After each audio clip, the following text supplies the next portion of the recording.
ਓਸ਼ੋ ਦਾ lecture ਉਤੇਜਨਾ ਦੀ ਦੌੜ ਤੇ ਅਨੁਭਵ। ਪਰਮਾਤਮਾ ਦੀ ਆਵਾਜ਼ ਬਹੁਤ ਮੱਧਮ ਹੈ। ਸਿਰਫ ਉਹੀ ਸੁਣ ਸਕਦੇ ਹਨ ਉਸ ਆਵਾਜ਼ ਨੂੰ ਜਿਨ੍ਹਾਂ ਨੇ ਫਜ਼ੂਲ ਦੀਆਂ ਆਵਾਜ਼ਾਂ ਤੋਂ, ਫਜ਼ੂਲ ਦੀਆਂ ਆਵਾਜ਼ਾਂ ਦੇ ਆਕਰਸ਼ਣ ਤੋਂ ਆਪਣੇ ਆਪ ਨੂੰ ਮੁਕਤ ਕਰ ਲਿਆ ਹੋਵੇ। ਅਸੀਂ ਤਾਂ ਆਵਾਜ਼ਾਂ ਦੀ ਭੀੜ ਵਿੱਚ ਜਿਉਂਦੇ ਹਾਂ। ਪਰਮਾਤਮਾ ਦਾ ਸਵਾਦ ਬਹੁਤ ਸੂਖਮ ਹੈ ਤੇ ਸਿਰਫ ਉਹੀ ਉਸ ਸਵਾਦ ਨੂੰ ਲੈ ਸਕਣਗੇ ਜਿਨ੍ਹਾਂ ਦੀ ਸਵਾਦ ਲੈਣ ਦੀ ਸਮਰੱਥਾ ਉਤੇਜਨਾ ਦੀ ਦੌੜ ਨੇ ਨਸ਼ਟ ਨਹੀਂ ਕਰ ਦਿੱਤੀ ਹੈ। ਲੇਕਿਨ ਸਾਰੀਆਂ ਇੰਦਰੀਆਂ ਉਤੇਜਨਾ ਦੇ ਲਈ ਤਾਂਘਵਾਨ ਹਨ ਤੇ ਉਤੇਜਨਾ ਦਾ ਇੱਕ ਨਿਯਮ ਹੈ, ਜਿੰਨੀ ਉਤੇਜਨਾ ਦਿੱਤੀ ਜਾਏ ਉਨੀ ਵੱਧ ਉਤੇਜਨਾ ਦੀ ਲੋੜ ਪੈਂਦੀ ਚਲੀ ਜਾਂਦੀ ਹੈ। ਜਿਵੇਂ ਕੋਈ ਆਦਮੀ ਸ਼ਰਾਬ ਦੀ ਇੱਕ ਪਿਆਲੀ ਪੀਵੇ ਤਾਂ ਅੱਜ ਬੇਹੋਸ਼ ਹੋ ਗਿਆ, ਪਰ ਕੱਲ ਨੂੰ 2 ਪਿਆਲੀਆਂ ਦੀ ਲੋੜ ਪਏਗੀ। ਇੱਕ ਪਿਆਲੀ ਕਾਫੀ ਨਹੀਂ ਹੋਏਗੀ। ਇੱਕ ਪਿਆਲੀ ਨੂੰ ਪਚਾ ਲੈਣ ਦੀ ਸਮਰੱਥਾ ਪੈਦਾ ਹੋ ਜਾਏਗੀ। ਇੱਕ ਪਿਆਲੀ ਨਾਲ ਕੋਈ ਉਤੇਜਨਾ ਹੀ ਪੈਦਾ ਨਹੀਂ ਹੋਏਗੀ। ਕੱਲ 2 ਪਿਆਲੀਆਂ ਦੀ ਲੋੜ ਪਏਗੀ, ਲੇਕਿਨ ਪਰਸੋਂ ਤੱਕ 2 ਪਿਆਲੀਆਂ ਵੀ ਵਿਅਰਥ ਹੋ ਜਾਣਗੀਆਂ। ਉਨੀ ਉਤੇਜਨਾ ਵੀ ਸਰੀਰ ਸੰਭਾਲ ਲਏਗਾ, ਤਦ 3 ਪਿਆਲੀਆਂ ਦੀ ਲੋੜ ਪਏਗੀ ਤੇ ਅਜਿਹੀ ਘੜੀ ਵੀ ਆ ਸਕਦੀ ਹੈ ਕਿ ਸ਼ਰਾਬ ਪਾਣੀ ਵਰਗੀ ਹੋ ਜਾਏ, ਉਸ ਵਿੱਚ ਕੋਈ ਉਤੇਜਨਾ ਨਾ ਰਹਿ ਜਾਏ, ਤਦ ਹੋਰ ਨਸ਼ੀਲੇ ਜ਼ਹਿਰ ਕੰਮ 'ਚ ਲਿਆਉਣੇ ਪੈਣਗੇ। ਅਸਾਮ ਵਿੱਚ ਹੁਣ ਵੀ ਤਾਂਤਰਿਕਾਂ ਦਾ ਛੋਟਾ ਜਿਹਾ ਫਿਰਕਾ ਸੱਪਾਂ ਨੂੰ ਪਾਲ ਕੇ ਰੱਖਦਾ ਹੈ, ਕਿਉਂਕਿ ਹੋਰ ਸਾਰੀਆਂ ਕਿਸਮਾਂ ਦੇ ਜ਼ਹਿਰ ਨਸ਼ਾ ਨਹੀਂ ਲਿਆਉਂਦੇ। ਸਿਰਫ ਸੱਪ ਤੋਂ ਜੀਭ ਉੱਤੇ ਡੰਗ ਮਰਵਾਉਣ ਤਾਂ ਥੋੜਾ ਬਹੁਤਾ ਨਸ਼ਾ ਆਉਂਦਾ ਹੈ। ਉਤੇਜਨਾ ਦੀ ਦੌੜ 'ਚ ਅਸੀਂ ਹੌਲੀ-ਹੌਲੀ ਜੜ ਹੁੰਦੇ ਚਲੇ ਜਾਂਦੇ ਹਾਂ। ਜਿੰਨੀ ਤੇਜ਼ ਉਤੇਜਨਾ ਅਸੀਂ ਲਵਾਂਗੇ, ਉਨੀ ਸਾਡੀ ਇੰਦਰੀਆਂ ਦੀ ਅਨੁਭਵ ਕਰਨ ਦੀ ਸਮਰੱਥਾ ਘੱਟ ਹੋ ਜਾਂਦੀ ਹੈ। ਫਿਰ ਹੋਰ ਵੱਧ ਚਾਹੀਦਾ ਹੈ, ਹੋਰ ਵੱਧ ਚਾਹੀਦਾ ਹੈ ਤੇ ਇਸ ਦੌੜ ਦਾ ਕੋਈ ਅੰਤ ਨਹੀਂ ਹੈ। ਅਖੀਰ 'ਚ ਦੌੜ ਇੰਦਰੀਆਂ ਨੂੰ ਬਿਲਕੁਲ ਪੱਥਰ ਬਣਾ ਦਿੰਦੀ ਹੈ। ਜੇਕਰ ਤੁਸੀਂ ਭੋਜਨ 'ਚ ਬਹੁਤ ਤਿੱਖੀਆਂ ਉਤੇਜਨਾਵਾਂ ਪਸੰਦ ਕਰਦੇ ਹੋ ਤਾਂ ਬਹੁਤ ਛੇਤੀ ਤੁਹਾਡੇ ਸਵਾਦ ਦੀ ਸਮਰੱਥਾ ਮਰ ਜਾਏਗੀ। ਕਿੰਨੀ ਮਿਰਚ ਤੁਸੀਂ ਖਾਓ, ਬੇਸੁਆਦੀ ਜਾਪੇਗੀ। ਮਿਰਚ ਦਾ ਰਸ ਕੀ ਹੈ? ਤੇਜ਼ ਉਤੇਜਨਾ ਹੈ, ਸਵਾਦ ਨੂੰ ਜਗਾਉਣ ਦੇ ਲਈ। ਪਰ ਜਿਸ ਨੂੰ ਅਸੀਂ ਜਗਾਉਣ ਦੀ ਖਾਤਰ ਲੈਂਦੇ ਹਾਂ, ਉਹੀ ਮਾਰਨ ਦਾ ਕਾਰਨ ਬਣ ਜਾਂਦਾ ਹੈ। ਜੇ ਤੁਸੀਂ ਬਿਨਾਂ ਮਿਰਚ ਦੇ ਖਾਣਾ ਖਾਓ, ਤੁਹਾਨੂੰ ਲੱਗੇਗਾ ਤੁਸੀਂ ਮਿੱਟੀ ਖਾ ਰਹੇ ਹੋ। ਭੋਜਨ ਦਾ ਜੋ ਸਵਾਦ ਹੈ ਉਹ ਤੁਹਾਨੂੰ ਆਉਂਦਾ ਹੀ ਨਹੀਂ। ਹੁਣ ਤੁਹਾਡੀ ਸਵਾਦ ਦੀ ਸਮਰੱਥਾ ਘੱਟ ਹੋ ਗਈ ਹੈ। ਉਲਟਾ ਲੱਗੇਗਾ।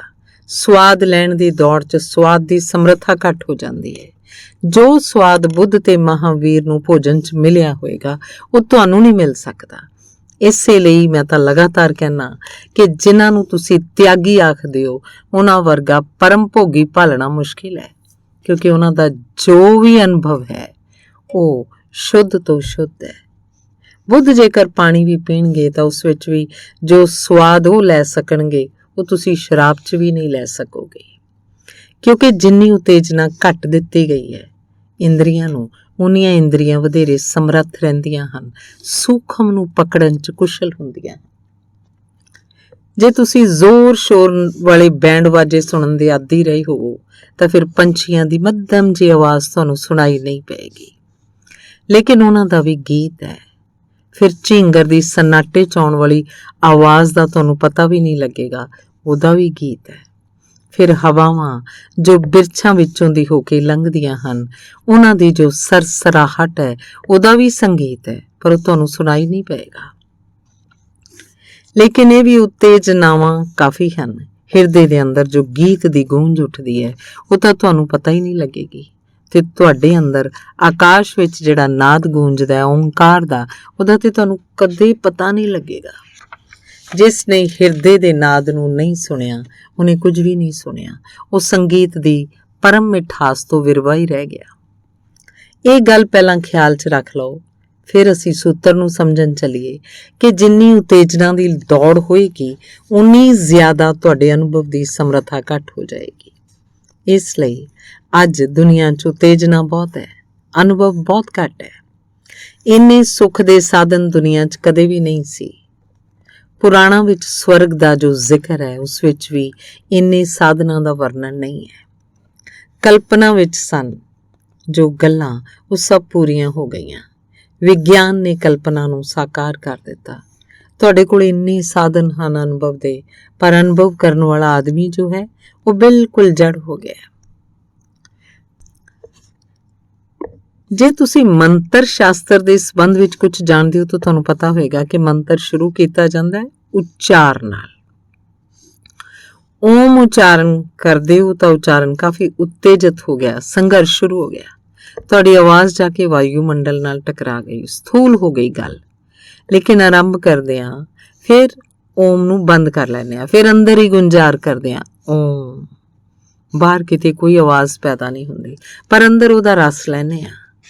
ਇਹ ਪਰ ਅੰਦਰ ਵੀ ਤਾਂ ਸੰਘਰਸ਼ ਪੈਦਾ ਹੁੰਦਾ ਹੈ। ਤਾਂ ਫਿਰ ਹੌਲੀ ਹੌਲੀ ਅੰਦਰ ਵੀ ਓਮ ਦੇ ਗੁੰਜਾਰ ਨੂੰ ਛੱਡ ਦਿੰਦੇ ਹਾਂ, ਆਪਣੀ ਤਰਫੋਂ ਨਹੀਂ ਕਰਦੇ। ਫਿਰ ਤਾਂ ਇਸ ਗਸ ਦੀ ਫਿਕਰ ਕਰਦੇ ਹਾਂ ਕਿ ਓਮ ਦਾ ਗੁੰਜਾਰ ਅੰਦਰ ਹੁੰਦਾ ਹੋਵੇ ਤਾਂ ਉਹਨੂੰ ਸੁਣੀਏ, ਅਸੀਂ ਨਾ ਕਰੀਏ, ਕਿਉਂਕਿ ਸਾਡੇ ਕਰਨ ਨਾਲ ਰਗੜ ਹੋ ਜਾਏਗੀ। ਅੰਦਰ ਇੱਕ ਓਂਕਾਰ ਦੀ ਗੂੰਜ ਹੈ, ਜਦ ਅਸੀਂ ਨਹੀਂ ਕਰਦੇ ਉਹ ਸੁਣਾਈ ਪੈਂਦੀ ਹੈ, ਜਿਹਨੂੰ ਅਜਪਾ ਜਪ ਕਿਹਾ ਜਾਂਦਾ ਹੈ। ਅਸੀਂ ਜਾਪ ਨਹੀਂ ਕਰਦੇ, ਜਾਪ ਹੁੰਦਾ ਹੈ। ਜਿਵੇਂ ਜਿਵੇਂ ਅਸੀਂ ਸੂਖਮਤਾ ਵਿੱਚ ਅੰਦਰ ਉਤਰਦੇ ਹਾਂ, ਉਵੇਂ ਉਵੇਂ ਸਾਨੂੰ ਉਤੇਜਨਾ ਦਾ ਮੋਹ ਛੱਡਣਾ ਪੈਂਦਾ ਹੈ। ਇੱਕ ਅਜਿਹੀ ਥਾਂ ਹੈ ਅੰਦਰ ਜੋ ਉਤੇਜਨਾ ਸ਼ੂਨਿਆ ਹੈ, ਜਿਸ ਨੂੰ ਬੁੱਧ ਨੇ ਸ਼ੂਨਿਆ ਕਿਹਾ ਹੈ। ਇਸੇ ਲਈ ਸ਼ੂਨਿਆ ਕਿਹਾ ਕਿਉਂਕਿ ਉੱਥੇ ਕੋਈ ਉਤੇਜਨਾ ਨਹੀਂ ਹੈ। ਜਦ ਤੱਕ ਉਹਦਾ ਅਨੁਭਵ ਨਾ ਹੋ ਜਾਏ ਤਦ ਤੱਕ ਆਨੰਦ ਦਾ ਕੋਈ ਅਨੁਭਵ ਨਹੀਂ ਹੋਏਗਾ। ਹੁਣ ਤੁਸੀਂ ਫਰਕ ਨੂੰ ਸਮਝ ਲਓ। ਸੁੱਖ ਪੈਦਾ ਹੁੰਦਾ ਹੈ ਉਤੇਜਨਾ ਨਾਲ, ਆਨੰਦ ਪੈਦਾ ਹੁੰਦਾ ਹੈ ਨਿਰਉਤੇਜਨਾ ਨਾਲ। ਸੁੱਖ ਵਿੱਚ ਰਗੜ ਹੈ, ਆਨੰਦ ਵਿੱਚ ਸ਼ੂਨਿਅਤਾ ਹੈ, ਸ਼ਾਂਤੀ ਹੈ।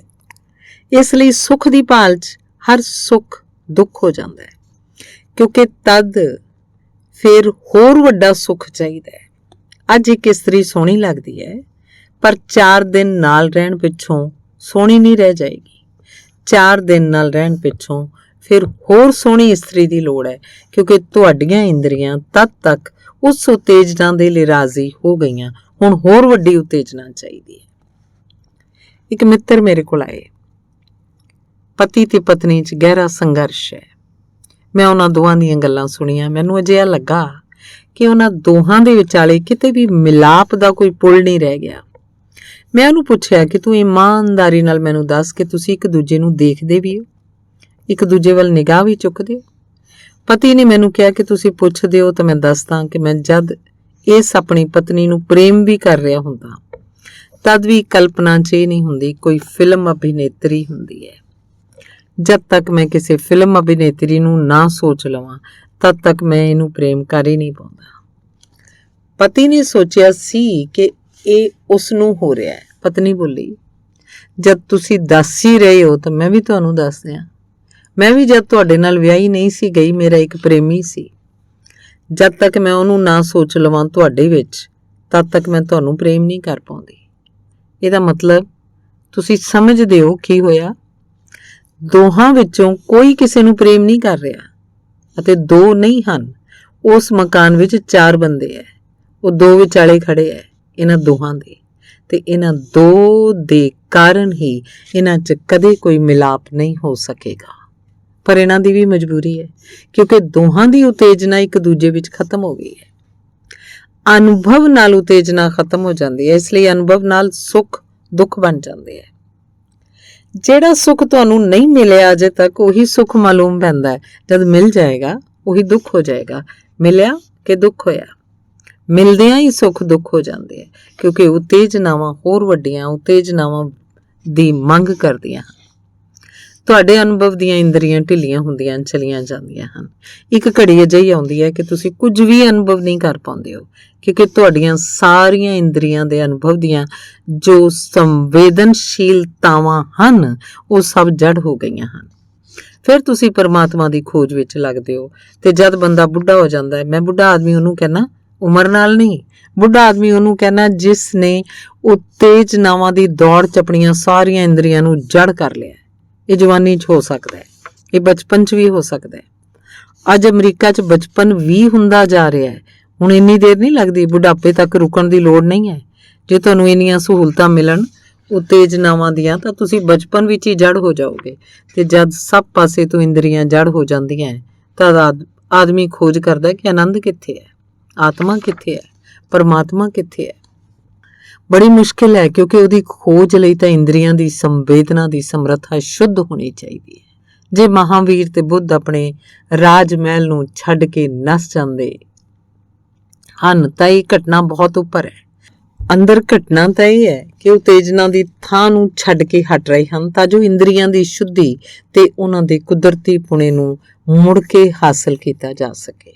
ਜੰਗਲ ਵੱਲ ਨੱਸ ਰਹੇ ਹਨ, ਉਹਦਾ ਅਰਥ ਹੈ ਕਿ ਕੁਦਰਤ ਵੱਲ ਨੱਸ ਰਹੇ ਹਨ, ਪ੍ਰਕਿਰਤੀ ਵੱਲ ਨੱਸ ਰਹੇ ਹਨ, ਤਾਂ ਜੋ ਅਨੁਭਵ ਕਰਨ ਦੇ ਜੋ ਦੁਆਰ ਹਨ ਸਾਡੇ ਅੰਦਰ, ਉਹਨਾਂ ਉੱਤੇ ਜਿੰਨਾ ਕੂੜ ਕਬਾੜ ਤੇ ਕਚਰਾ ਇਕੱਠਾ ਹੋ ਗਿਆ ਉਹ ਹਟ ਜਾਏ। ਉਹ ਜਦ ਹਟ ਜਾਏਗਾ, ਸੂਖਮ ਤੋਂ ਸੂਖਮ ਹੋਣ ਲੱਗਾਂਗੇ, ਤਦ ਅਸੀਂ ਉਹਨੂੰ ਸੁਣ ਪਾਵਾਂਗੇ ਜੋ ਸਿਰਫ ਸੂਖਮ ਇੰਦਰੀਆਂ ਨਾਲ ਹੀ ਸੁਣਿਆ ਜਾ ਸਕਦਾ ਹੈ। ਉਹਨੂੰ ਦੇਖ ਪਾਵਾਂਗੇ ਜੋ ਸਿਰਫ ਸੂਖਮ ਅੱਖਾਂ ਨਾਲ ਹੀ ਦੇਖਿਆ ਜਾ ਸਕਦਾ ਹੈ। ਇਸੇ ਸੰਬੰਧ ਵਿੱਚ ਇਹ ਸੂਤਰ ਹੈ। ਪਹਿਲਾ ਸੂਤਰ, ਉਤੇਜਨਾ ਦੀ ਇੱਛਾ ਨੂੰ ਦੂਰ ਕਰੋ। ਹਟਾਓ ਉਤੇਜਨਾ ਦੀ ਇੱਛਾ ਨੂੰ। ਇਹਦਾ ਇਹ ਅਰਥ ਨਹੀਂ ਕਿ ਇਹ ਸੂਤਰ ਇੰਦਰ ਵਿਰੋਧੀ ਹੈ, ਇੰਦਰੀ ਵਿਰੋਧੀ ਹੈ। ਸੱਚ ਤਾਂ ਇਹ ਹੈ ਕਿ ਤੁਹਾਡੀ ਉਤੇਜਨਾ ਦੀ ਇੱਛਾ ਹੀ ਇੰਦਰੀਆਂ ਦੀ ਹੱਤਿਆ ਹੈ। ਇਹ ਸੂਤਰ ਇੰਦਰੀਆਂ ਦੀ ਸ਼ੁੱਧੀ ਕਰਨ ਦਾ ਸੂਤਰ ਹੈ, ਇਹਨਾਂ ਦਾ ਵਿਰੋਧ ਨਹੀਂ ਹੈ। ਜੇ ਤੁਸੀਂ ਸਵਾਦ ਤੋਂ ਉਤੇਜਨਾ ਨੂੰ ਹਟਾ ਦਿਓ ਤਾਂ ਰੁੱਖੀ ਰੋਟੀ ਵਿੱਚ ਵੀ ਉਹੋ ਜਿਹਾ ਸਵਾਦ ਹਾਸਲ ਹੋ ਜਾਏਗਾ ਜੋ ਰਾਜ ਮਹਿਲਾਂ ਦੇ ਭੋਗ 'ਚ ਹਾਸਲ ਨਹੀਂ ਹੋ ਸਕਦਾ, ਕਿਉਂਕਿ ਸਵਾਦ ਰੋਟੀ ਉੱਤੇ, ਭੋਜਨ ਉੱਤੇ ਨਿਰਭਰ ਨਹੀਂ ਕਰਦਾ, ਸਵਾਦ ਲੈਣ ਵਾਲੇ ਉੱਤੇ ਨਿਰਭਰ ਕਰਦਾ ਹੈ, ਤੁਹਾਡੇ ਉੱਤੇ ਨਿਰਭਰ ਕਰਦਾ ਹੈ। ਤੁਸੀਂ ਕਿੰਨਾ ਅਨੁਭਵ ਕਰ ਸਕਦੇ ਹੋ, ਕਿੰਨੇ ਗਹਿਰੇ ਉਤਰ ਸਕਦੇ ਹੋ ਅਨੁਭਵ ਵਿੱਚ। ਉਤੇਜਨਾ ਦੀ ਇੱਛਾ ਨੂੰ ਦੂਰ ਕੀਤੇ ਬਿਨਾਂ ਕੋਈ ਵੀ ਵਿਅਕਤੀ ਸਾਧਨਾ ਦੇ ਜਗਤ ਵਿੱਚ ਦਾਖਲ ਨਹੀਂ ਹੋ ਸਕਦਾ, ਕਿਉਂਕਿ ਸਾਧਨਾ ਦਾ ਮਤਲਬ ਹੀ ਹੈ ਕਿ ਹੁਣ ਅਸੀਂ ਸਥੂਲ ਨੂੰ ਛੱਡਦੇ ਹਾਂ, ਸੂਖਮ ਦੀ ਭਾਲ 'ਚ ਨਿਕਲਦੇ ਹਾਂ। ਲੇਕਿਨ ਸੂਖਮ ਦੀ ਭਾਲ ਕਰਨੀ ਤਾਂ ਤੁਹਾਨੂੰ ਪਏਗੀ। ਤੁਸੀਂ ਸੂਖਮ ਨੂੰ ਮਹਿਸੂਸ ਵੀ ਕਰ ਸਕਦੇ ਹੋ ਜਾਂ ਨਹੀਂ? ਤੁਹਾਡੇ ਕੋਲ ਇਹ ਸਮਰੱਥਾ ਹੈ ਵੀ ਜਿਸ ਨਾਲ ਸੂਖਮ ਦਾ ਮੇਲ ਹੋ ਸਕੇ? ਜੇਕਰ ਉਹ ਸਮਰੱਥਾ ਹੀ ਨਹੀਂ, ਅੱਖਾਂ ਅੰਨੀਆਂ ਹਨ ਤਾਂ ਦੇਖਿਆ ਨਹੀਂ ਜਾ ਸਕਦਾ, ਤਦ ਸੂਖਮ ਮੌਜੂਦ ਵੀ ਹੋ ਜਾਏ ਤਾਂ ਵੀ ਤੁਹਾਨੂੰ ਨਹੀਂ ਦਿਸੇਗਾ। ਤੁਸੀਂ ਪੜਾਅਵਾਰ ਸ਼ੁੱਧ ਹੁੰਦੇ ਜਾਣਾ ਹੈ। ਤੁਸੀਂ ਇੰਨਾ ਸ਼ੁੱਧ ਹੁੰਦੇ ਜਾਣਾ ਹੈ ਕਿ ਕੋਈ ਵੀ ਘਟਨਾ ਵਾਪਰਦੀ ਹੋਵੇ ਅੰਦਰ ਦੇ ਕੇਂਦਰ ਉੱਤੇ ਤਾਂ ਵੀ ਤੁਹਾਨੂੰ ਉਸ ਦੀ ਪ੍ਰਤੀਤੀ ਪਵੇ, ਤਾਂ ਵੀ ਤੁਹਾਨੂੰ ਅਹਿਸਾਸ ਹੋ ਜਾਵੇ। ਤੁਸੀਂ ਸਮਝੋ ਜਿਸ ਇੰਦਰੀ ਨੂੰ ਤੁਸੀਂ ਵੱਧ ਉਤੇਜਨਾ ਦਿੰਦੇ ਹੋ ਉਹ ਮੁਰਦਾ ਹੋ ਜਾਂਦੀ ਹੈ, ਤੇ ਮੁਰਦਾ ਹੋ ਜਾਣ ਦੇ ਕਾਰਨ ਸਾਨੂੰ ਹੋਰ ਉਤੇਜਨਾ ਦੇਣੀ ਪੈਂਦੀ ਹੈ, ਤਾਂ ਅਸੀਂ ਉਹਨੂੰ ਹੋਰ ਮੁਰਦਾ ਕਰਦੇ ਹਾਂ। ਦੁਸ਼ਟ ਚੱਕਰ ਪੈਦਾ ਹੋ ਜਾਂਦਾ ਹੈ। ਫਿਰ ਨਿਤ ਨਵਾਂ ਸਵਾਦ ਚਾਹੀਦਾ ਹੈ, ਨਿਤ ਨਵੀਂ ਇਸਤਰੀ ਚਾਹੀਦੀ ਹੈ, ਨਿਤ ਨਵਾਂ ਪੁਰਸ਼ ਚਾਹੀਦਾ ਹੈ, ਨਿਤ ਨਵਾਂ ਮਕਾਨ ਚਾਹੀਦਾ ਹੈ, ਨਿਤ ਨਵੀਂ ਕਾਰ ਚਾਹੀਦੀ ਹੈ, ਫਿਰ ਨਿਤ ਨਵਾਂ ਚਾਹੀਦਾ ਹੈ। ਪਰ ਉਹ ਨਵਾਂ ਵੀ ਕਿੰਨਾ ਚਿਰ ਟਿਕਦਾ ਹੈ? ਥੋੜ੍ਹੀ ਦੇਰ ਲਈ ਥਿਰਕਣ ਆਉਂਦੀ ਹੈ, ਕਿਉਂਕਿ ਉਹਦੀ ਉਤੇਜਨਾ ਸਾਡੇ ਅਨੁਭਵ 'ਚ ਨਹੀਂ ਹੁੰਦੀ। ਕੁਝ ਜ਼ਰਾ ਚੰਗਾ ਲੱਗਦਾ ਹੈ, ਫਿਰ ਥੋੜ੍ਹੀ ਦੇਰ 'ਚ ਸਭ ਚੀਜ਼ਾਂ ਪੁਰਾਣੀਆਂ ਹੋ ਜਾਂਦੀਆਂ, ਹਰ ਚੀਜ਼ ਪੁਰਾਣੀ ਹੋ ਜਾਏਗੀ ਜੋ ਨਵੀਂ ਹੈ। ਇਸ ਲਈ ਕੋਈ ਚੀਜ਼ ਤ੍ਰਿਪਤੀ ਨਹੀਂ ਦੇਗੀ, ਬਲਕਿ ਹਰ ਚੀਜ਼ ਅਤ੍ਰਿਪਤੀ ਦੇਗੀ। ਤਾਂ ਤ੍ਰਿਪਤੀ ਦਾ ਰਾਹ ਕੀ ਹੋਏਗਾ? ਤ੍ਰਿਪਤੀ ਦਾ ਰਾਹ ਹੋਏਗਾ ਵਸਤੂਆਂ ਉੱਤੇ ਧਿਆਨ ਨਾ ਦਿਓ, ਆਪਣੀ ਅਨੁਭਵ ਕਰਨ ਦੀ ਸਮਰੱਥਾ ਉੱਤੇ ਧਿਆਨ ਦਿਓ, ਤਾਂ ਬਹੁਤ ਥੋੜ੍ਹੀਆਂ ਵਸਤੂਆਂ ਬਹੁਤ ਤ੍ਰਿਪਤੀ ਦੇ ਸਕਦੀਆਂ। ਨਾ ਕੁਝ ਤੋਂ ਵੀ ਆਨੰਦ ਮਿਲ ਸਕਦਾ ਹੈ, ਕਿਉਂਕਿ ਤੁਸੀਂ ਦੇਖ ਹੀ ਰਹੇ ਹੋ ਸਭ ਕੁਝ ਹੋਣ ਨਾਲ ਵੀ ਆਨੰਦ ਨਹੀਂ ਮਿਲਦਾ, ਨਾ ਕੁਝ ਤੋਂ ਵੀ ਆਨੰਦ ਮਿਲ ਸਕਦਾ ਹੈ। ਡਾਇਓਜਨੀਜ਼ ਹੋਇਆ ਯੂਨਾਨ 'ਚ, ਉਹਨੇ ਸਭ ਛੱਡ ਦਿੱਤਾ। ਵੱਡਾ ਵਿਚਾਰਕ ਸੀ, ਮਹਾਵੀਰ ਦੀ ਤਰ੍ਹਾਂ ਯੂਨਾਨ 'ਚ ਨਗਨ ਹੋ ਜਾਣ ਵਾਲਾ ਉਹ ਇਕੱਲਾ ਆਦਮੀ ਸੀ। ਉਹ ਨਗਨ ਹੋ ਗਿਆ, ਸਿਰਫ ਇੱਕ ਭਿਕਸ਼ਾ ਪਾਤਰ ਰੱਖ ਲਿਆ ਉਹਨੇ ਭਿਕਸ਼ਾ ਦੇ ਲਈ, ਪਾਣੀ ਪੀਣ ਦੇ ਲਈ। ਫਿਰ ਇੱਕ ਦਿਨ ਉਹਨੇ ਦੇਖਿਆ ਇੱਕ ਪਿੰਡ 'ਚ ਲੰਘਦੇ ਹੋਏ ਇੱਕ ਦਿਹਾਤੀ ਨੂੰ ਕਿ ਉਹ ਆਪਣੀ ਓਕ 'ਚ ਭਰ ਕੇ ਪਾਣੀ ਪੀ ਰਿਹਾ ਹੈ। ਉਹਨੇ ਉਸੇ ਵੇਲੇ ਆਪਣਾ ਭਿਕਸ਼ਾ ਪਾਤਰ ਵੀ ਸੁੱਟ ਦਿੱਤਾ। ਉਸ ਦਿਹਾਤੀ ਨੇ ਪੁੱਛਿਆ, ਤੁਸੀਂ ਇਹ ਕੀ ਕੀਤਾ? ਉਹਨੇ ਕਿਹਾ ਕਿ ਮੈਨੂੰ ਇਹ ਖਿਆਲ ਹੀ ਨਹੀਂ ਸੀ ਕਿ ਜਦ ਪਾਣੀ ਹੱਥ ਨਾਲ ਪੀਤਾ ਜਾ ਸਕਦਾ ਤਾਂ ਮੈਂ ਇਸ ਆਨੰਦ ਤੋਂ ਕਿਉਂ ਵਾਂਝਾ ਰਹਾ। ਭਿਕਸ਼ਾ ਪਾਤਰ ਤਾਂ ਜੜ ਹੈ, ਉਸ ਜੜ 'ਚ ਪਾਣੀ ਪੈਂਦਾ ਹੈ, ਮੈਨੂੰ ਕੋਈ ਅਨੁਭਵ ਨਹੀਂ ਹੁੰਦਾ ਉਸ ਦਾ, ਤਾਂ ਮੈਂ ਓਕ 'ਚ ਹੀ ਪਾਣੀ ਪੀ ਲਾਂਗਾ। ਮੇਰੇ ਹੱਥ ਵੀ ਪਾਣੀ ਦੀ ਛੋਹ ਮਹਿਸੂਸ ਕਰਨਗੇ, ਪਾਣੀ ਦੀ ਸ਼ੀਤਲਤਾ ਨੂੰ, ਪਾਣੀ ਦੀ ਜੀਵਨਦਾਈ ਸ਼ਕਤੀ ਨੂੰ, ਤੇ ਮੇਰੇ ਹੱਥਾਂ ਦਾ ਪ੍ਰੇਮ ਵੀ ਪਾਣੀ 'ਚ ਪ੍ਰਵੇਸ਼ ਕਰੇਗਾ। ਤਾਂ ਉਹ ਪਾਣੀ ਜਾਨਦਾਰ ਹੋ ਜਾਏਗਾ, ਉਸਨੂੰ ਵੀ ਮੈਂ ਪੀਵਾਂਗਾ। ਤੇ ਜਦ ਡਾਇਓਜਨੀਜ਼ ਨੇ ਪਹਿਲੀ ਦਫਾ ਓਕ 'ਚ ਪਾਣੀ ਪੀਤਾ ਤਾਂ ਨੱਚਣ ਲੱਗ ਪਿਆ ਤੇ ਉਸਨੇ ਕਿਹਾ ਕਿ ਮੈਂ ਵੀ ਕਿਹੋ ਜਿਹਾ ਪਾਗਲ ਸੀ, ਇੱਕ ਜੜ ਵਸਤੂ ਨਾਲ ਪਾਣੀ ਪੀ ਰਿਹਾ ਸੀ। ਉਸ ਵਿੱਚੋਂ ਦੀ ਲੰਘ ਕੇ ਪਾਣੀ ਵੀ ਜੜ ਹੋ ਜਾਂਦਾ ਸੀ। ਹੱਥ ਦਾ ਨਿੱਘ, ਹੱਥ ਦੀ ਗਰਮੀ ਪਾਣੀ ਨੂੰ ਨਹੀਂ ਸੀ ਮਿਲ ਪਾਉਂਦੀ ਤੇ ਉਹ ਪਾਣੀ ਦਾ ਅਪਮਾਨ ਵੀ ਸੀ। ਇਸ ਲਈ ਡਾਇਓਜਨੀਜ਼ ਦੀ ਇਹ ਗੱਲ ਕਹਿ ਰਿਹਾ ਕਿ ਸਾਡੀਆਂ ਸਾਰੀਆਂ ਇੰਦਰੀਆਂ ਜੜ ਭਿਕਸ਼ਾ ਪਾਤਰ ਵਾਂਗ ਹੋ ਗਈਆਂ ਹਨ। ਉਹਨਾਂ ਦੇ ਰਾਹੀਂ ਅਸੀਂ ਜੋ ਵੀ ਲੈਂਦੇ ਆ ਉਹ ਮੁਰਦਾ ਹੋ ਜਾਂਦਾ ਹੈ। ਭੋਜਨ ਜਦ ਤੱਕ ਥਾਲੀ 'ਚ ਪਿਆ ਦਿਸਦਾ ਹੈ ਤਦ ਤੱਕ ਸੋਹਣਾ ਲੱਗਦਾ ਹੈ, ਜਿਉਂ ਹੀ ਮੂੰਹ 'ਚ ਜਾਂਦਾ ਹੈ ਸਧਾਰਨ ਹੋ ਜਾਂਦਾ ਹੈ। ਸਾਡਾ ਮੂੰਹ ਉਹਨੂੰ ਸਧਾਰਨ ਕਰ ਦਿੰਦਾ ਹੈ। ਸੰਗੀਤ ਕੰਨ 'ਚ ਪੈਂਦਾ ਹੈ, ਸਧਾਰਨ ਹੋ ਜਾਂਦਾ ਹੈ। ਫੁੱਲ ਅੱਖਾਂ ਨਾਲ ਨਜ਼ਰ ਆਉਂਦੇ ਹਨ, ਸਧਾਰਨ ਹੋ ਜਾਂਦੇ ਹਨ। ਅਸੀਂ ਹਰ ਚੀਜ਼ ਨੂੰ ਸਧਾਰਨ ਕਰ ਦਿੰਦੇ ਹਾਂ, ਜਦ ਕਿ ਜਗਤ ਬਿਲਕੁਲ ਗੈਰ ਸਧਾਰਨ ਹੈ। ਜੋ ਫੁੱਲ ਤੁਹਾਨੂੰ ਬਿਰਛ ਉੱਤੇ ਦਿਖਾਈ ਪੈ ਰਿਹਾ ਹੈ, ਉਹੋ ਜਿਹਾ ਫੁੱਲ ਕਦੇ ਨਹੀਂ ਖਿੜਿਆ ਸੀ। ਉਹ ਫੁੱਲ ਬਿਲਕੁਲ ਨਵਾਂ ਹੈ। ਉਸ ਤਰ੍ਹਾਂ ਦਾ ਦੂਜਾ ਫੁੱਲ ਪੂਰੀ ਪ੍ਰਿਥਵੀ ਉੱਤੇ ਲੱਭਣਾ ਅਸੰਭਵ ਹੈ। ਉਸ ਤਰ੍ਹਾਂ ਦਾ ਫੁੱਲ ਨਾ ਕਦੇ ਇਤਿਹਾਸ 'ਚ ਹੋਇਆ, ਨਾ ਹੀ ਅੱਗੇ ਕਦੇ ਹੋਏਗਾ। ਅਜਿਹੇ ਅਦੁੱਤੀ ਫੁੱਲ ਦੇ ਹੋਣ ਦੀ ਘਟਨਾ ਨੂੰ ਵੀ ਸਾਡੀਆਂ ਅੱਖਾਂ ਸਧਾਰਨ ਕਰ ਦਿੰਦੀਆਂ ਹਨ ਤੇ ਕਹਿ ਦਿੰਦੀਆਂ ਹਨ ਕਿ ਠੀਕ ਹੈ, ਗੁਲਾਬ ਦਾ ਫੁੱਲ ਹੈ, ਹਜ਼ਾਰਾਂ ਦੇਖਿਆ ਹੈ। ਉਹ ਜੋ ਹਜ਼ਾਰਾਂ ਦੇਖਿਆ ਹੈ, ਉਹਨਾਂ ਦੀ ਵਜ੍ਹਾ ਨਾਲ ਅੱਖਾਂ ਅੰਨੀਆਂ ਹੋ ਗਈਆਂ ਹਨ ਤੇ ਇਹ ਜੋ ਸਾਹਮਣੇ ਮੌਜੂਦ ਹੈ ਦਿਖਾਈ ਨਹੀਂ ਪੈਂਦਾ। ਉਹਨਾਂ ਹਜ਼ਾਰਾਂ ਫੁੱਲਾਂ ਨਾਲ ਇਸ ਫੁੱਲ ਦਾ ਕੀ ਸੰਬੰਧ ਹੈ? ਐਮਰਸਨ ਨੇ ਲਿਖਿਆ ਕਿ ਇਸ ਗੁਲਾਬ ਦੇ ਫੁੱਲ ਨੂੰ ਵੇਖ ਕੇ ਮੈਨੂੰ ਖਿਆਲ ਆਇਆ, ਇਸ ਗੁਲਾਬ ਦੇ ਫੁੱਲ ਨੂੰ ਤਾਂ ਕੋਈ ਪਤਾ ਹੀ ਨਹੀਂ ਹੈ ਕਿ ਹਜ਼ਾਰਾਂ ਫੁੱਲਾਂ ਦਾ, ਨਾ ਆਉਣ ਵਾਲੇ ਫੁੱਲਾਂ ਦਾ, ਨਾ ਜਾ ਚੁੱਕੇ ਫੁੱਲਾਂ ਦਾ। ਇਹ ਗੁਲਾਬ ਦਾ ਫੁੱਲ ਤਾਂ ਪਰਮਾਤਮਾ ਦੇ ਲਈ ਸਿੱਧਾ ਮੌਜੂਦ ਹੈ। ਇਹ ਫੁੱਲ ਇਸ ਲਈ ਆਨੰਦਿਤ ਹੈ ਕਿਉਂਕਿ ਕੋਈ ਤੁਲਨਾ ਨਹੀਂ ਹੈ। ਲੇਕਿਨ ਜਦ ਮੈਂ ਇਹਨੂੰ ਵੇਖਦਾ ਤਾਂ ਹਜ਼ਾਰਾਂ ਫੁੱਲ ਜੋ ਮੈਂ ਵੇਖਿਆ ਵਿਚਾਲੇ ਆ ਜਾਂਦੇ ਹੈ, ਅੱਖਾਂ ਧੁੰਦਲੀਆਂ ਹੋ ਜਾਂਦੀਆਂ। ਇਸ ਫੁੱਲ ਦੀ ਨਿਆਰੀ ਘਟਨਾ ਵਿਅਰਥ ਹੋ ਜਾਂਦੀ ਹੈ। ਇਸ ਤੋਂ ਨਾ ਕੋਈ ਸੁਹੱਪਣ ਦਾ ਅਨੁਭਵ ਹੋ ਸਕਦਾ ਹੈ, ਨਾ ਦਿਲ ਦੇ ਕੋਈ ਤਾਰ ਹਿੱਲ ਪਾਉਂਦੇ ਹਨ, ਨਾ ਕੋਈ ਰੋਮ ਕੰਬਦਾ ਹੈ। ਅਸੀਂ ਇੱਕ ਗੈਰ ਸਧਾਰਨ ਜਗਤ ਵਿੱਚ ਜਿਉ ਰਹੇ ਹਾਂ। ਇੱਥੇ ਚਾਰੇ ਪਾਸੇ ਵਿਰਾਟ ਮੌਜੂਦ ਹੈ, ਪਤਾ ਨਹੀਂ ਕਿੰਨੇ ਰੂਪਾਂ 'ਚ। ਇੱਥੇ ਪਰਮ ਸੁਹੱਪਣ ਵਾਪਰ ਰਿਹਾ ਹੈ, ਪਰਮ ਸੰਗੀਤ ਵੱਜ ਰਿਹਾ ਹੈ, ਨਾਦ ਦਾ ਕੋਈ ਅੰਤ ਨਹੀਂ ਹੈ। ਲੇਕਿਨ ਅਸੀਂ ਬੋਲੇ ਅੰਨੇ ਵਾਂਗ ਸਭ ਦੇ ਵਿੱਚੋਂ ਦੀ ਹੋ ਕੇ ਲੰਘ ਜਾਂਦੇ ਹਾਂ। ਸਾਨੂੰ ਕੁਛ ਵੀ ਛੋਂਦਾ ਨਹੀਂ। ਅਸੀਂ ਮਰੀਆਂ ਹੋਈਆਂ ਲਾਸ਼ਾਂ ਹਾਂ। ਅਸੀਂ ਆਪਣੀਆਂ ਇੰਦਰੀਆਂ ਨੂੰ ਕਬਰਾਂ ਬਣਾ ਲਿਆ। ਅਸੀਂ ਉਹਨਾਂ ਦੇ ਅੰਦਰ ਘਿਰੇ ਹਾਂ, ਤਾਬੂਤ ਦੀ ਤਰ੍ਹਾਂ ਬੰਦ ਆ। ਅਸੀਂ ਗੁਜ਼ਰ ਰਹੇ ਹਾਂ, ਸਾਨੂੰ ਕੁਛ ਛੋਂਦਾ ਨਹੀਂ, ਕੁਛ ਅਨੁਭਵ ਨਹੀਂ ਹੁੰਦਾ। ਅਸੀਂ ਪੁੱਛਦੇ ਹਾਂ ਆਨੰਦ ਕਿੱਥੇ ਹੈ? ਅਸੀਂ ਪੁੱਛਦੇ ਹਾਂ ਪਰਮਾਤਮਾ ਕਿੱਥੇ ਹੈ? ਤੇ ਚਾਰ ਚੁਫੇਰੇ ਮੌਜੂਦ ਹੈ, ਬਾਹਰ ਅੰਦਰ ਇਸ ਤੋਂ ਇਲਾਵਾ ਕੋਈ ਵੀ ਨਹੀਂ ਹੈ। ਅਜਿਹਾ ਕੋਈ ਛਿੰਨ ਨਹੀਂ ਹੈ ਜੋ ਆਨੰਦ ਦਾ ਛਿੰਨ ਨਾ ਹੋਵੇ, ਪਰ ਅਨੁਭਵ ਕਰਨ ਵਾਲਾ ਚਾਹੀਦਾ ਹੈ। ਅਨੁਭਵ ਕਰਨ ਵਾਲੇ ਨੂੰ ਅਸੀਂ ਉਤੇਜਨਾ 'ਚ ਮਾਰ ਸੁੱਟਦੇ ਹਾਂ। ਤਿਆਗ ਦੀ ਮੇਰੇ ਲਈ ਪਰਿਭਾਸ਼ਾ, ਤਿਆਗ ਪਰਮ ਭੋਗ ਦਾ ਵਿਗਿਆਨ ਹੈ ਤੇ ਜਿਹੜਾ ਜਾਣਦਾ ਹੈ ਛੱਡਣਾ, ਉਹੀ ਅਨੁਭਵ ਕਰ ਪਾਉਂਦਾ ਹੈ। ਵਿਅਰਥ ਨੂੰ ਛੱਡੋ ਤਾਂ ਜੋ ਸਾਰਥਕ ਦਾ ਅਨੁਭਵ ਹੋ ਸਕੇ। ਉਤੇਜਨਾ ਨੂੰ ਛੱਡੋ ਤਾਂ ਜੋ ਸੂਖਮ ਦੀ ਪ੍ਰਤੀਤੀ ਹੋ ਸਕੇ। ਚੀਨ 'ਚ ਕਹਾਵਤ ਹੈ ਕਿ ਜਦ ਕੋਈ ਸੰਗੀਤਕਾਰ ਪਰਮ ਸੰਗੀਤ ਨੂੰ ਪਹੁੰਚ ਜਾਂਦਾ ਹੈ ਤਾਂ ਆਪਣੀ ਵੀਣਾ ਨੂੰ ਤੋੜ ਕੇ ਸੁੱਟ ਦਿੰਦਾ ਹੈ। ਠੀਕ ਹੈ, ਜਿਨ੍ਹਾਂ ਨੇ ਕਿਹਾ ਅਜਿਹਾ ਵਾਹਵਾ ਸਮਝ ਕੇ ਕਿਹਾ ਹੋਏਗਾ, ਕਿਉਂਕਿ ਵੀਣਾ ਦੇ ਤਾਰ ਵੀ ਤਾਂ ਉਤੇਜਨਾ ਪੈਦਾ ਕਰਦੇ ਹਨ ਤੇ ਜਦ ਕੋਈ ਪਰਮ ਸੰਗੀਤ ਨੂੰ ਪਹੁੰਚ ਜਾਂਦਾ ਹੈ ਤਾਂ ਉਹਨੂੰ ਵੀਣਾ ਦੇ ਤਾਰ ਵੀ ਸੰਗੀਤ ਵਿੱਚ ਵਿਘਨ ਬਣ ਜਾਂਦੇ ਹਨ। ਤਾਂ ਉਸ ਸੰਗੀਤ ਨੂੰ ਸੁਣਨ ਲੱਗਦਾ ਹੈ ਜੋ ਮੌਜੂਦ ਹੀ ਹੈ, ਜਿਸ ਨੂੰ ਪੈਦਾ ਨਹੀਂ ਕਰਨਾ ਪੈਂਦਾ, ਜੋ ਵੱਜ ਹੀ ਰਿਹਾ ਚਾਰ ਚੁਫੇਰੇ। ਅਜਿਹਾ ਕੋਈ ਛਿੰਨ ਨਹੀਂ ਜਦੋਂ ਵੱਜ ਨਾ ਰਿਹਾ ਹੋਵੇ। ਅਸੀਂ ਉਹਨੂੰ ਸੁਣ ਨਹੀਂ ਪਾਉਂਦੇ ਤਾਂ ਸਾਨੂੰ ਵੀਣਾ ਦੇ ਤਾਰ ਤੇ ਪੈਦਾ ਕਰਨਾ ਪੈਂਦਾ ਹੈ। ਇਹ ਸਾਡੀਆਂ ਇੰਦਰੀਆਂ ਦੀ ਕਮਜ਼ੋਰੀ ਦੇ ਕਾਰਨ ਵੀਣਾ ਦੇ ਤਾਰਾਂ ਦੀ ਮਦਦ ਲੈਣੀ ਪੈਂਦੀ ਹੈ। ਵੀਣਾ ਦੇ ਤਾਰ ਸੰਗੀਤ ਪੈਦਾ ਨਹੀਂ ਕਰ ਰਹੇ, ਸਿਰਫ ਸ਼ੋਰ ਸ਼ਰਾਬਾ ਪੈਦਾ ਕਰ ਰਹੇ ਹਨ, ਵਿਵਸਥਿਤ ਸ਼ੋਰ ਸ਼ਰਾਬਾ ਪੈਦਾ ਕਰ ਰਹੇ ਹਨ। ਪਰ ਅਸੀਂ ਕਿਉਂਕਿ ਬਹੁਤ ਕਮਜ਼ੋਰ ਹੋ ਗਏ ਹਾਂ, ਸਾਨੂੰ ਕੁਝ ਸੁਣਾਈ ਨਹੀਂ ਪੈਂਦਾ, ਇਸ ਲਈ ਅਸੀਂ ਤਾਰਾਂ ਤੋਂ, ਸਾਜ਼ਾਂ ਤੋਂ ਪੈਦਾ ਹੋਏ ਸੰਗੀਤ ਦੀ ਫਿਕਰ ਕਰਦੇ ਹਾਂ। ਜਾਪਾਨ ਵਿੱਚ ਝੇਨ ਫਕੀਰ ਇੱਕ ਧਿਆਨ ਲਗਾਤਾਰ ਆਪਣੇ ਸਾਧਕਾਂ ਨੂੰ ਦਿੰਦੇ ਹਨ। ਉਹ ਕਹਿੰਦੇ ਹਨ, ਉਸ ਆਵਾਜ਼ ਨੂੰ ਸੁਣੋ ਜੋ ਇੱਕ ਹੱਥ ਦੀ ਤਾੜੀ ਨਾਲ ਪੈਦਾ ਹੋ ਸਕੇ। ਇਸ ਉੱਤੇ ਵਰ੍ਹਿਆਂ ਤੀਕ ਧਿਆਨ ਕਰਵਾਉਂਦੇ ਹਨ। ਦੋ ਹੱਥਾਂ ਦੀ ਤਾੜੀ ਦੀ ਆਵਾਜ਼ ਤਾਂ ਸਭ ਨੇ ਸੁਣੀ ਹੈ, ਪਰ ਝੇਨ ਫਕੀਰ ਕਹਿੰਦੇ ਹਨ ਕਿ ਉਹ ਤਾੜੀ ਦੀ ਆਵਾਜ਼ ਤੇ ਧਿਆਨ ਕਰੋ ਜੋ ਇੱਕ ਹੱਥ ਨਾਲ ਹੀ ਪੈਦਾ ਹੁੰਦੀ ਹੈ। ਦੋ ਤਾੜੀਆਂ ਦੀ ਜਿਸ 'ਚ ਲੋੜ ਨਹੀਂ ਹੁੰਦੀ। ਬਿਲਕੁਲ ਪਾਗਲਪਨ ਦੀ ਗੱਲ ਹੈ। ਕਿਤੇ ਇੱਕ ਹੱਥ ਨਾਲ ਕੋਈ ਆਵਾਜ਼ ਪੈਦਾ ਹੋਈ ਹੈ? ਪਰ ਝੇਨ ਫਕੀਰ ਕਹਿੰਦਾ ਕਿ ਸੁਣੋ, ਇੱਕ ਦਿਨ ਸੁਣਾਈ ਪਏਗੀ, ਸੁਣਦੇ ਚਲੇ ਜਾਓ।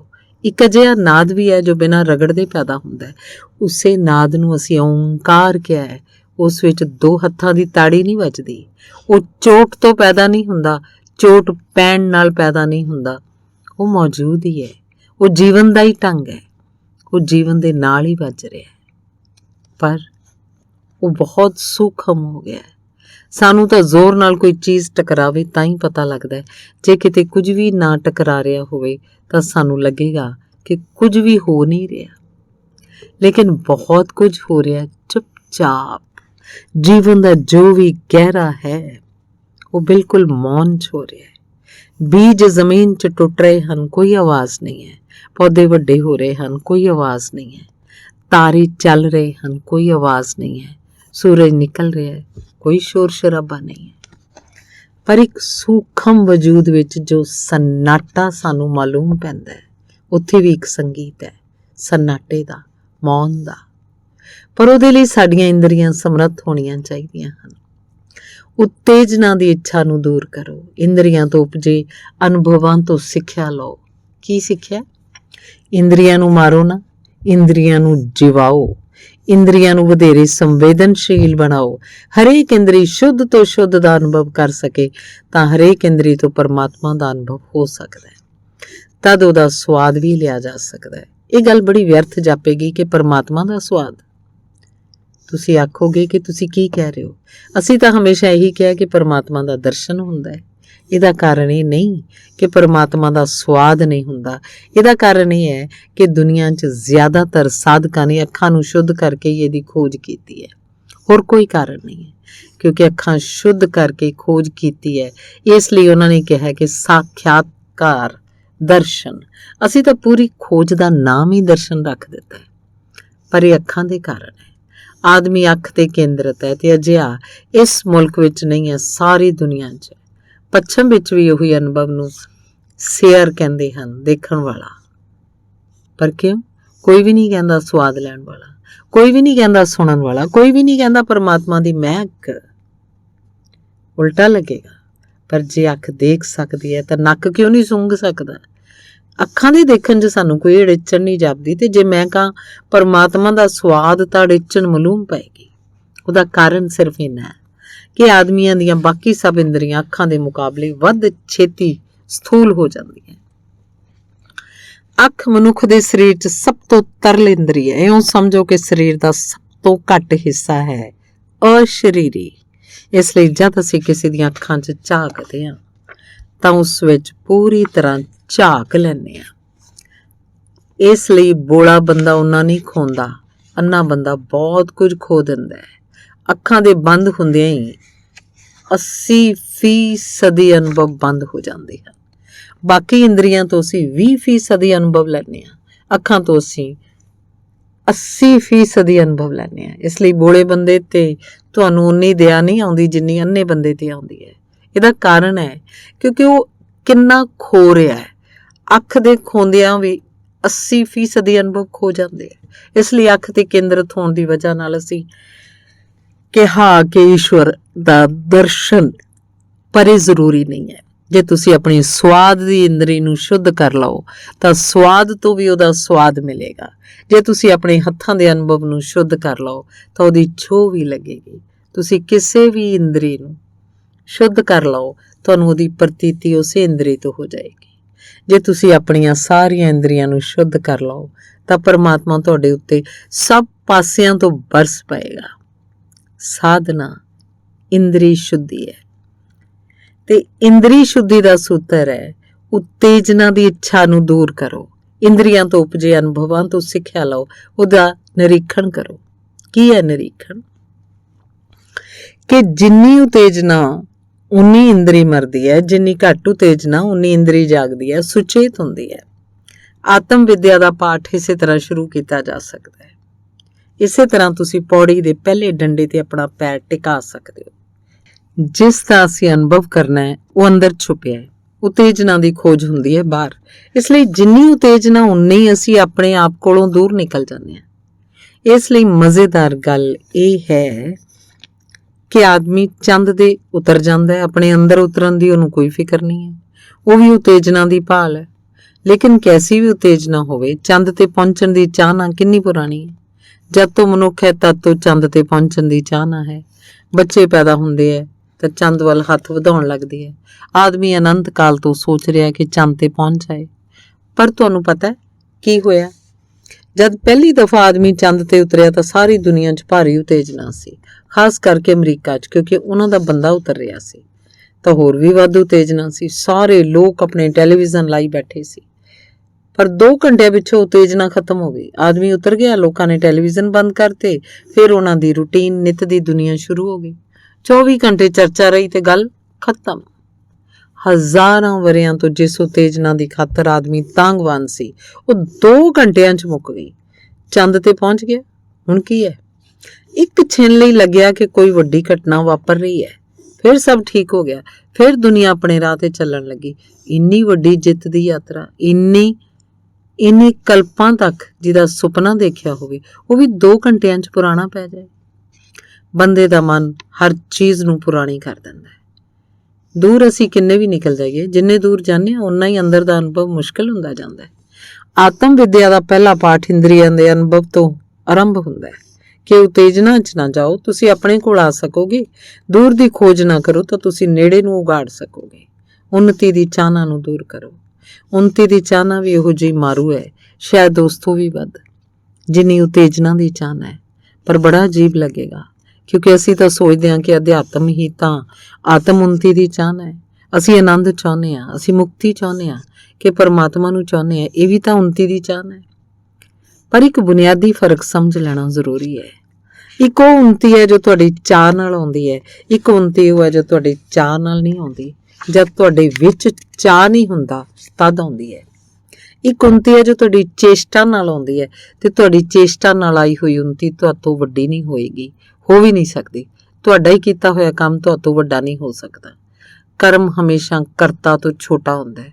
ਤੁਸੀਂ ਜੋ ਵੀ ਕਰੋਗੇ ਤੁਹਾਤੋਂ ਛੋਟਾ ਕੰਮ ਹੋਏਗਾ ਹੀ। ਤੁਸੀਂ ਆਪਣੇ ਨਾਲੋਂ ਵੱਡਾ ਕੰਮ ਕਿਵੇਂ ਕਰ ਸਕਦੇ ਹੋ? ਤਦ ਜਦ ਤੁਸੀਂ ਕਰਨ ਵਾਲੇ ਹੋ ਤਾਂ ਕੰਮ ਤੁਹਾਤੋਂ ਵੱਡਾ ਨਹੀਂ ਹੋਏਗਾ। ਕਿੰਨਾ ਹੀ ਵੱਡਾ ਕੰਮ ਹੋਵੇ, ਤੁਸੀਂ ਉਹ ਤੋਂ ਵੱਡੇ ਹੀ ਰਹੋਗੇ। ਕਿੰਨਾ ਹੀ ਸੁੰਦਰ ਕੋਈ ਚਿੱਤਰ ਬਣਾਵੇ, ਚਿੱਤਰਕਾਰ ਚਿੱਤਰ ਤੋਂ ਵੱਡਾ ਰਹੇਗਾ। ਕਿੰਨਾ ਹੀ ਕੋਈ ਸੁਰੀਲਾ ਸੰਗੀਤ ਪੈਦਾ ਕਰ ਲਏ, ਸੰਗੀਤਕਾਰ ਸੰਗੀਤ ਤੋਂ ਵੱਡਾ ਰਹੇਗਾ। ਤੇ ਜੋ ਤੁਸੀਂ ਕਰਦੇ ਹੋ ਤੁਹਾਤੋਂ ਵੱਡਾ ਨਹੀਂ ਹੋ ਸਕਦਾ। ਕਰਮ ਹਮੇਸ਼ਾ ਕਰਤਾ ਤੋਂ ਛੋਟਾ ਰਹੇਗਾ। ਇਹ ਤਾਂ ਬੜੀ ਮੁਸ਼ਕਿਲ ਗੱਲ ਹੋ ਗਈ। ਇਹਦਾ ਤਾਂ ਮਤਲਬ ਹੋਇਆ ਕਿ ਜੇ ਤੁਸੀਂ ਕੋਈ ਅਧਿਆਤਮਕ ਉੱਨਤੀ ਵੀ ਕਰ ਲਓ ਤਾਂ ਉਹ ਤੁਹਾਤੋਂ ਵੱਡੀ ਨਹੀਂ ਹੋ ਸਕਦੀ। ਜੋ ਤੁਸੀਂ ਹੋ ਤੁਹਾਤੋਂ ਛੋਟੀ ਹੋਏਗੀ। ਤਦ ਤਾਂ ਤੁਸੀਂ ਇੱਕ ਵੱਡੇ ਚੱਕਰ 'ਚ ਹੋ। ਤੁਸੀਂ ਆਪਣੇ ਆਪ ਕੋਲੋਂ ਨਹੀਂ ਛੁੱਟ ਸਕਦੇ। ਤੁਸੀਂ ਰਹੋਗੇ ਹੀ ਤੇ ਸਦਾ ਵੱਡੇ ਰਹੋਗੇ। ਜੋ ਵੀ ਤੁਸੀਂ ਪਾ ਲਿਆ, ਜੇ ਤੁਹਾਨੂੰ ਪਰਮਾਤਮਾ ਵੀ ਮਿਲ ਜਾਏ, ਧਿਆਨ ਰੱਖਣਾ ਮੈਂ ਕਹਿ ਰਿਹਾ ਕਿ ਜੇ ਤੁਹਾਡੀ ਕੋਸ਼ਿਸ਼ ਨਾਲ ਤੁਹਾਨੂੰ ਪਰਮਾਤਮਾ ਮਿਲ ਜਾਏ ਤਾਂ ਤੁਹਾਤੋਂ ਛੋਟਾ ਹੋਏਗਾ ਹੀ, ਕਿਉਂਕਿ ਤੁਹਾਡੀ ਕੋਸ਼ਿਸ਼ ਨਾਲ ਮਿਲਿਆ, ਤੁਹਾਤੋਂ ਵੱਡਾ ਨਹੀਂ ਹੋ ਸਕਦਾ। ਇਸ ਲਈ ਤੁਸੀਂ ਪਰਮਾਤਮਾ ਨੂੰ ਕੋਸ਼ਿਸ਼ ਨਾਲ ਨਹੀਂ ਪਾ ਸਕਦੇ, ਕਿਉਂਕਿ ਉਹ ਤੁਹਾਤੋਂ ਵੱਡਾ ਹੈ। ਤਾਂ ਉਹਨੂੰ ਪਾਉਣ ਦਾ ਇੱਕ ਹੋਰ ਉਪਾਅ ਹੈ। ਕੋਸ਼ਿਸ਼ ਨੂੰ ਛੱਡ ਕੇ ਉਹਨੂੰ ਪਾਇਆ ਜਾ ਸਕਦਾ ਹੈ। ਇਹ ਸੂਤਰ ਕਹਿੰਦਾ ਹੈ ਕਿ ਉੱਨਤੀ ਦੀ ਚਾਹਨਾ ਨੂੰ ਦੂਰ ਕਰੋ।